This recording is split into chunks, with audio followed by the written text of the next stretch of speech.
Hola, ¿qué tal amigos? Vamos a ver qué pasó aquí. Bueno, tenemos un tema técnico, pero ya se arregló. A ver, ya está. Hola, muy buenas tardes a todos. Gracias por acompañarnos en este espacio. En mis redes sociales hoy estamos un poquito más temprano porque tengo otro compromiso. Los abogados también han tenido una tarde súper ocupada. Abogados, buenas tardes, Buenas bienvenidos. tardes, gracias Mario. Hoy desde la Casa de Gallardo estamos aquí compartiendo con ustedes. El presidente Donald Trump firmó el día de ayer, promulgó el día de ayer una nueva ley que va a permitir deportar a migrantes sin tanto, digamos, sin tantos procesos como era hasta ahora. Quiero compartirles este artículo, por ejemplo, de Voice of America, donde ustedes van a poder apreciar ahí y luego, por supuesto, lo pueden encontrar en las diferentes redes sociales de los diferentes periódicos y demás.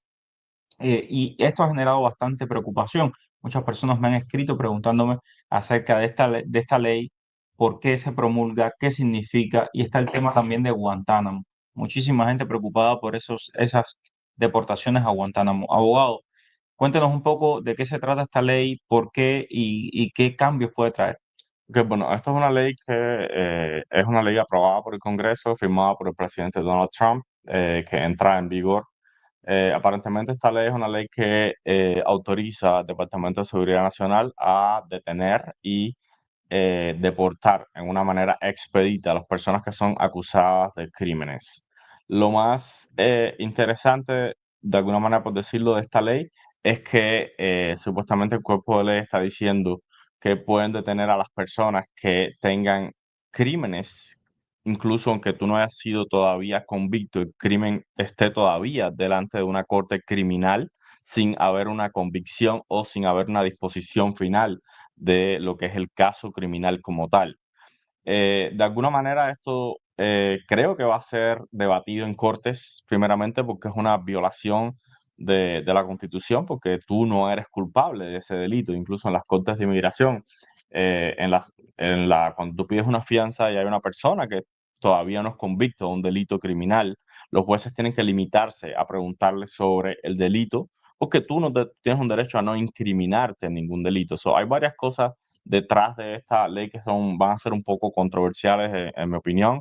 Y por otra parte también el proceso de hacer una deportación expedita debido a los diferentes cargos criminales. Hay cargos criminales que sí te hacen automáticamente inadmisible a este país de por vida, como es asesinato, como es actos terroristas, como es acciones en contra, digamos, que se consideran crímenes agravados. Esas personas sí 100% van a ser deportadas y van a estar sujetos a este tipo a esta ley indiscutiblemente. Pero la ley supuestamente está cubriendo un poco más allá de crímenes, refiriéndose a crímenes menores, como robos en tiendas, como lo que son los misdemeanors, que son los crímenes menores, asaltos, cosas así. La misma ley de inmigración, por ejemplo, cuando se refiere a crímenes, a robos en tienda, discúlpeme, son lo que se conoce como petit theft. En la misma ley de inmigración se dice que esto es una excepción a lo que se pueda considerar como un crimen de torpeza moral. Quiere decir que este tipo de crimen ni siquiera es una torpeza moral. Ok. So, hay algunas contradicciones ahí en cuanto a la ley. De cualquier manera, las leyes se crean y las leyes se van de alguna manera interpretando en las cortes. Es como funciona el sistema de precedentes que existe en las cortes en los Estados Unidos. En el momento que se vaya aplicando la ley, estas aplicaciones de la ley van a ser demandadas en las cortes y la corte, ya sea la Corte Suprema de los Estados Unidos, las cortes de apelaciones, Corte Suprema de los Estados, van a ir interpretando las leyes, creando precedentes y de alguna manera va a comenzar a limitar esta ley poco a poco hasta que llegue una interpretación completa de lo que es la ley que se está estableciendo. Perfecto, vamos a responder preguntas porque sé que hay muchísimas preguntas, así que vamos a estar con este tema de las preguntas de qué es lo que puede pasar y demás. Buenas tardes, saludos. Un cubano que entró por parol humanitario y solo lleva 8 meses, ¿puede tener problemas? ¿Qué puede hacer? Ok, no es que vaya a tener problemas, si quiere una protección debería, por supuesto, como siempre digo, si tienes base para asilo político, poner una aplicación de asilo político nunca está de más. Y te va a dar una protección extra, ¿por qué? Porque ahora mismo estás bajo un parol nada más, es una protección también. pero igual todavía no eres elegible para aplicar la ley de ajuste cubano, que es la protección que te va a dar a ti una residencia permanente en los Estados Unidos. Ok, tenemos muchísimos saludos por aquí, se agradecen. Buenas tardes, soy cubana, estoy en México. Mi esposo residente en Estados Unidos puede ponerme una petición familiar aquí en México. Necesito estatus legal en México para que él me ponga una petición familiar. Por supuesto que puedes ponerte una petición familiar tú estando en México, no es que necesitas un estatus legal estando en México, pero sí te la puede poner 100%. Ok, también tengo por acá TikTok. Vamos a ver, dice cubana que entró con CBP-1 en febrero, aplicó a la residencia y tengo corte en marzo. ¿Qué me recomienda, abogado? Ok, ya aplicaste a la residencia, entras por CP1, tienes tu corte en marzo, ya tienes tu aplicación de residencia pendiente, tienes que presentarte a tu corte en marzo. Yo te aconsejaría primeramente, bueno, si no aplicaste una aplicación de asilo, ya no puedes aplicar una aplicación de asilo, lo que puedes aplicar es withholding ICAT. Deja tu corte abierta, aplica tu aplicación de withholding ICAT, déjala ahí, preséntate en tu corte, le vas a informar al juez que tú tienes una aplicación de residencia y bajo la ley de ajuste cubano, que tienes un parol. Ahí el juez y el fiscal van a decidir, o si tienes abogado, tu abogado también va a tomar una decisión si te van a cerrar o no la corte. Posiblemente te la van a cerrar debido a que estás con una aplicación enfrente de USCIS. No te recomendaría que tú misma le pidieras que la cerrara, simplemente, como dijimos, déjala ahí abierta, pon tu aplicación de withholding ICAT y déjalas corriendo ahí. Cuando te llegue tu residencia, cierras todo el proceso y ya terminas con todo. Mi niño entró por frontera, es un menor no acompañado, no le dieron papeles en la frontera, tiene permiso de trabajo y social por asilo. Su papá es residente hace 17 años. Por favor, abogado, ¿qué más se puede hacer? Bueno, yo te recomendaría que su papá sea ciudadano y le ponga una petición familiar para que el niño ajuste de estatus a través de la petición familiar del papá. Tengo muchísimas preguntas aquí en relación a los viajes a Cuba. Aclaremos esto por enésima vez, el tema de los viajes, quién puede viajar y quién no puede viajar a Cuba. Ok, todas las personas que de alguna manera u otra han hecho una petición de asilo o una petición de protección huyendo de Cuba o de cualquier otro país como es Nicaragua, Venezuela, China, Corea del Sur, de cualquier país, no debería regresar a su país porque la razón por la cual Estados Unidos le permitió entrar para presentar una petición de asilo político fue porque ellos determinaron que existía un miedo creíble de que esas personas fueran perseguidas si son retornadas a sus países. Ahí nos estamos refiriendo a todas las personas que entraron por la frontera, entraron por CBP-1, entraron de manera irregular al país y fueron capturadas por la patrulla fronteriza. Ok. Todas estas personas, de una forma u otra, han hecho una petición de refugio político para CBP-1. Hay muchas personas que me dicen, no, pero yo no dije nada, a mí nadie me preguntó nada. No tenías que decir nada, nadie tenía que preguntarte nada. CBP-1 fue creada exclusivamente para pedir asilo. Se como que se autodetermina Ujú. que el hecho que tú pediste una cita de CBP-1, tú estabas pidiendo refugio. Solamente el hecho de pedirla, tú estabas pidiendo refugio político porque tú tenías miedo de regresar a tu país. Es que lo hemos explicado muchas veces, no te dejaron entrar por la frontera porque necesiten más migrantes cubanos en los Estados Unidos, ni porque los cubanos tengamos algún tipo de privilegio especial en los Estados Unidos. Te dejaron entrar en la frontera porque en Cuba hay una dictadura, lo mismo en Venezuela, lo mismo con Nicaragua. Vamos a ver por aquí a Glory, dice, mi esposo quiere poner carta de invitación a su mamá en Cuba para una visa de turismo. ¿Esto es posible? Carta de invitación no, es decir, te, te ponen una visa de De turismo, turismo, ¿no? Ya eso de exactamente, carta sí. de invitación no existe. Y luego, en Cuba, visas de turismo no están otorgando, esto es importante. Si lo va a hacer, tiene que hacerlo en Guyana, tiene que hacerlo en Nicaragua. Si tiene visa para ir a México, por ejemplo, también lo puede hacer en México o en Panamá, pero en Cuba no están dando visa de turismo.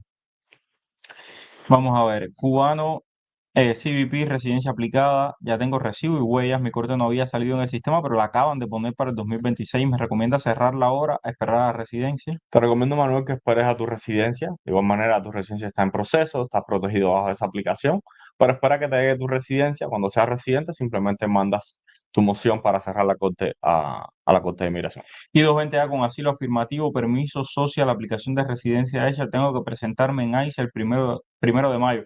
¿Corro algún riesgo en caso de que me detengan? No tengo corte en el sistema. Ningún riesgo corres, tú tienes tu asilo pendiente, tu residencia pendiente, todo está pendiente, hasta tanto esas aplicaciones no sean discutidas, no va a pasar nada.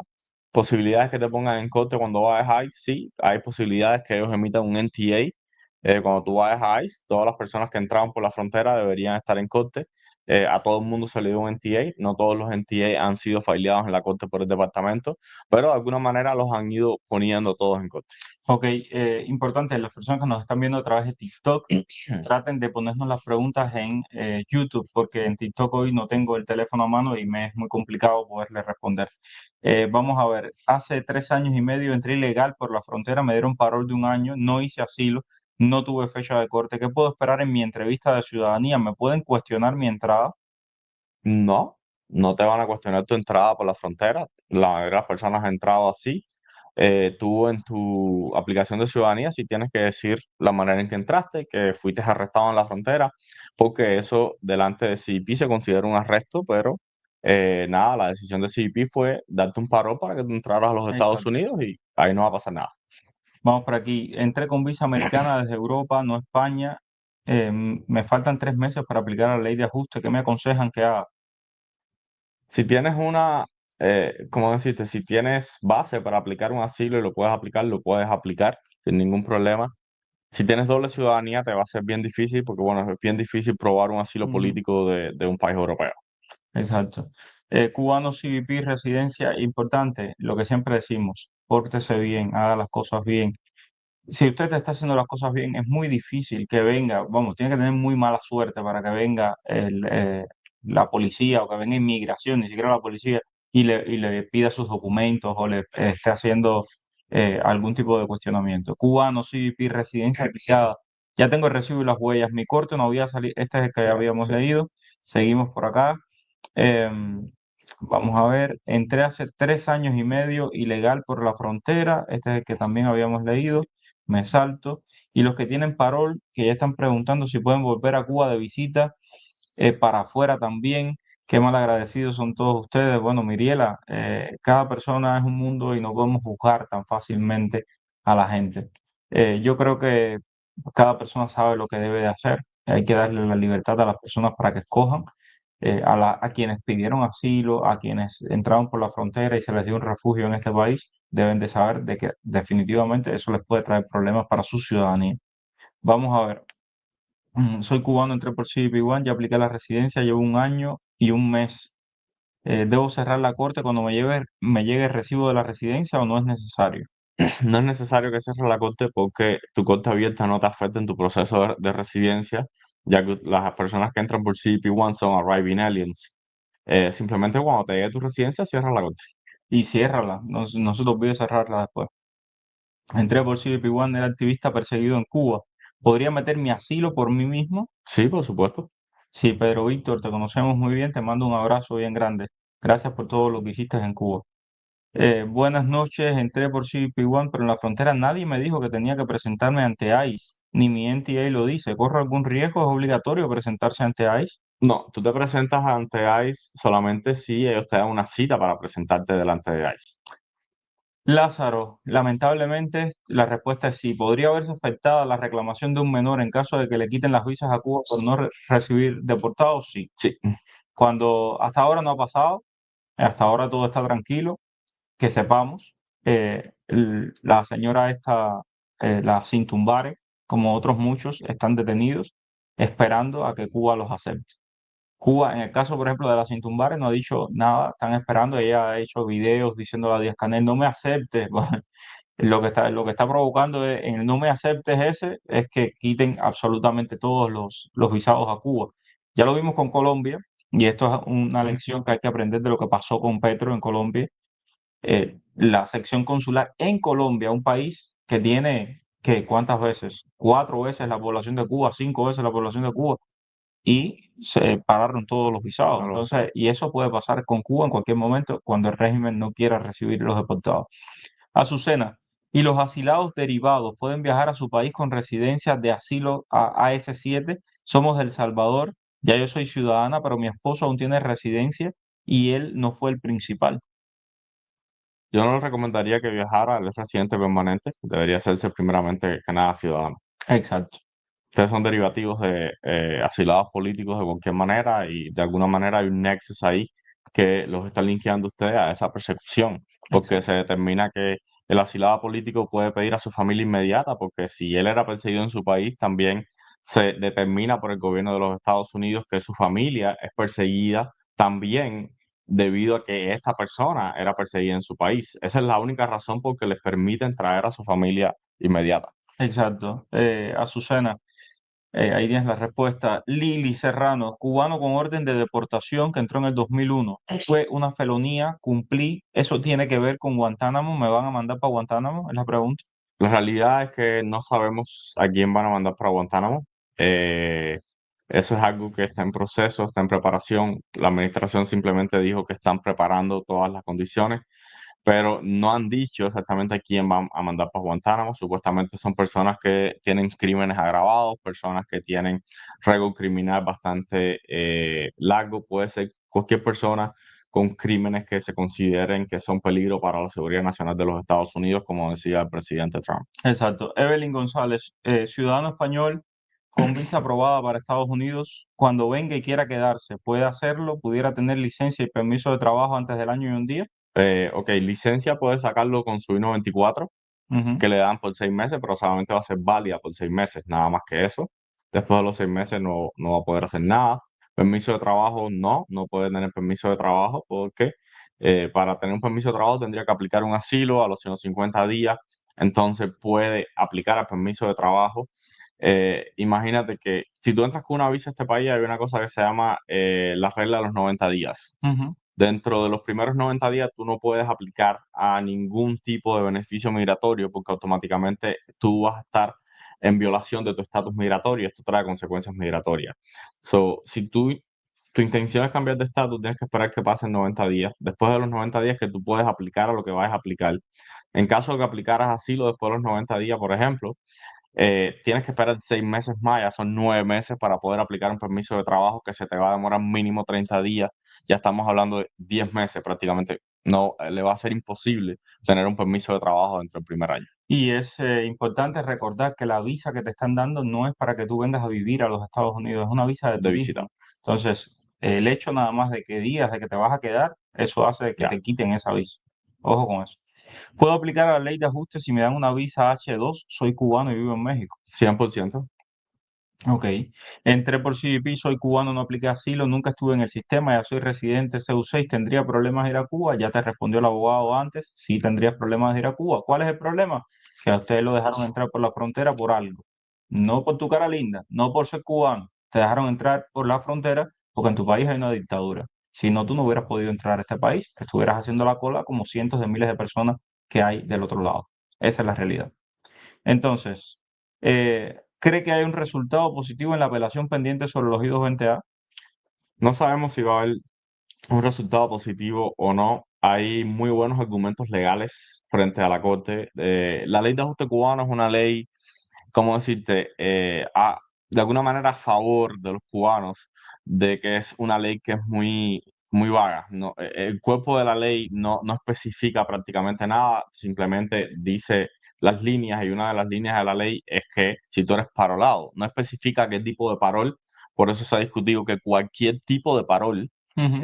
califica para la ley de ajuste cubano. Por eso estaba diciendo la I-220A es un paro condicional, es lo que se considera. Está el paro humanitario. Entonces, como la ley no dice, especifica el tipo de parol, eso es uno de los argumentos que se está discutiendo, un muy buen argumento, pero las apelaciones, especialmente en el onceno circuito, demoran. No es algo que se vaya a determinar, no sé si en los próximos meses, no sé si dentro de un año, 2 años, pero eh, ahí la Corte de Apelaciones puede tomar cualquier decisión. Los abogados tienen que presentar todos sus argumentos, todos los briefs, los argumentos, los memorandos legales Ujú. a favor de lo que ellos están interpretando, de qué manera están interpretando la ley y qué precedente legal, ya sea, existen dos tipos de precedentes legal, precedentes primarios y precedentes secundarios. Cuando me refiero a primarios, son los precedentes que existen en el mismo circuito, que esos aplican directamente a la ley que tú estás defendiendo o a la interpretación de la ley, pero existen los precedentes secundarios, que son precedentes que vienen de otros circuitos que no tienen una fuerza legal tan fuerte dentro de la jurisdicción, pero de alguna manera se pueden usar para respaldar el argumento legal que tú le estás dando al onceno circuito o a la Corte de Apelaciones, donde quiera que tú estés presentando el argumento. Ok, tengo por aquí una pregunta. ¿Una felonía de cuarto grado por tarjeta de crédito está dentro de los que estarían por récord criminal? Mi primera pregunta para ti sería, ¿cuánto fue tu restitución? Si tu restitución fue de más de $10,000, eso es una felonía grabada automáticamente, y es algo bien, pero bien grave. De cualquier manera, hay que ver felonía de cuarto grado. Me imagino que no sé en qué estado será, en Florida no es. Habría que ver el estatuto de ese estado, ¿ok? Para determinar, porque por ejemplo, los robos con tarjeta de crédito en Florida se consideran bajo los estatutos y las leyes federales son crímenes de torpeza moral. En otros estados tal vez no lo sea, debido a la interpretación cuando se hace la comparación del estatuto estatal al estatuto federal para determinar si contienen los mismos elementos o contiene el elemento esencial para determinar si es un crimen de torpeza moral o no. La persona que entra por turismo se queda, pasados los 6 meses desde la entrada, se queda ilegal, sí, se queda ilegal. Sí, se queda ilegal. Ajá. La única opción que tiene es esperar al año y un día y mientras tanto tiene que estar prácticamente escondido, Beatriz. No, aquí la gente no está escondida. Hay muchísimas personas indocumentadas. Conozco un montón de personas que son indocumentadas y no están escondidas. Están trabajando, están haciendo su vida. Lamentablemente no hay una ley que les permita regularizarse, que es lo que debería estar, de lo que deberían estar pensando. Entré por la CBP en diciembre, aún esperando mi permiso de trabajo. Eso me afectará mientras espero, porque tengo apenas un mes y no tengo residencia. Tengo corte para dentro de 2 años. Ok, si entraste hace apenas un mes, ya aplicaste a tu permiso de trabajo, tú estás protegida bajo el parol. Mi recomendación, pon tu aplicación de asilo, llevas un mes, te faltan 11 meses para poder aplicar a un estatus que de verdad te va a llevar una residencia. So, piensa en tus opciones y toma una decisión. El problema es que nadie sabe. Un problema lo tiene cualquier persona en cualquier momento. Si llegas, tienes un accidente de tránsito, tienes cualquier cosa y eso te puede llevar a consecuencias mayores. Exacto. Por eso es que el abogado le reitera esto de esa doble capa de protección. Antes no estábamos en la situación que estamos hoy. Hoy tenemos una emergencia nacional y un memorándum de ICE que te permite que ICE te detenga en el momento en el que te detiene la policía por algo, algún problema, algún delito, lo que sea, y te revisen tu parol y te lo pueden revocar. Y de hecho, a partir de ahí te ponen ¿cómo se llama? En deportación. Exacto. Mi esposo Guido 20A entró hace 3 años, soy residente, le hice una petición familiar, hizo asilo político, USCIS le cerró el caso de asilo porque tenía corte, pero ya la jueza, por tener una petición familiar, desestimó la corte. ¿Corre algún riesgo? Lo que tiene que hacer tu esposo, Milena, es transferir el caso de asilo político a USCIS. Soy cubano, tengo social, permiso de trabajo, Real ID, no tengo delitos, llevo 4 meses, ¿es necesario el asilo? Ok, no es que sea necesario el asilo, exactamente. El asilo simplemente es una protección más que van a tener. Como estamos diciendo, la organización de AILA automáticamente lo primero que envió a todos sus miembros. AILA es la organización una de las organizaciones pro inmigrantes más grandes que existe en los Estados Unidos. Es una organización muy respetada por las autoridades migratorias. Es una organización que tiene cientos de demandas en contra del gobierno federal, de ICE, de USCIS, de CBP, por violaciones, y por eso son bien respetados. Y lo primero que dijeron era que las personas que estuvieran en estas situaciones, que tuvieran base de asilo, que enviaran su aplicación de asilo político, que se protegieran bajo una aplicación de asilo político, porque la ley de asilo político es una de las leyes más viejas que existe en este país. Pudiéramos ir incluso hasta los padres fundadores de este país, que de alguna manera infirieron las protecciones para personas que fueran perseguidas. Entonces, ¿por qué AILA dice esto? Porque es una ley que va a ser muy difícil de que la administración o cualquier administración o el Poder Ejecutivo, me refiero, pueda ir sobre esta ley y pueda deportar personas que estén pendientes de asilo político debido a la fuerza y debido a las raíces que tiene las protecciones de asilo político en los Estados Unidos para las personas que son protegidas. Si algo que se respeta en este país es la Constitución de Estados Unidos, y otra cosa que se respeta es todo lo que de alguna manera los padres fundadores quisieron o infirieron dentro de esa Constitución que las Cortes han venido por siglos interpretando a toda esta Constitución. Quien ha visto la Constitución sabe, es un librito que es así, pero te puedo decir que los libros que hay y el precedente legal que hay detrás de esa Constitución son bibliotecas llenas de libros y de precedentes legales. Y ahí adentro está asilo político. María Fernanda, nicaragüense que entró por el parol, puede pedir asilo, se le vence el 28 de marzo del 2025 y está preocupante todo esto. Sí, puede pedir asilo, por supuesto, si tiene base de asilo. Si tiene base de asilo y si lleva un año en el país. Está dentro del año. Si te pasaste del año, ya entonces no es asilo lo que tienes que pedir. Withholding y Convención contra la Tortura. Ok, buenas tardes, soy cubano, entré por CBP-1 con parol de 2 años, tengo corte para el 27, acabo de aplicar asilo. Esa corte, ¿debo aplicar asilo o esa corte me protege? Ya tengo mi social, mi permiso de trabajo. Ok, la corte, si tú tienes una corte y tú no tienes, recuerda, ahí te ponen corte, es un proceso para que tú te defiendas. Ok, esa es como decir, la línea que lleva la corte. Yo te pongo en corte diciéndote, tengo este cargo de deportación en tu contra, tú tienes que defenderte de ese cargo de deportación. ¿Cuál es tu defensa? Si tú no presentas nada en la corte, quiere decir que tú no tienes defensa, no te estás defendiendo de un proceso de remoción.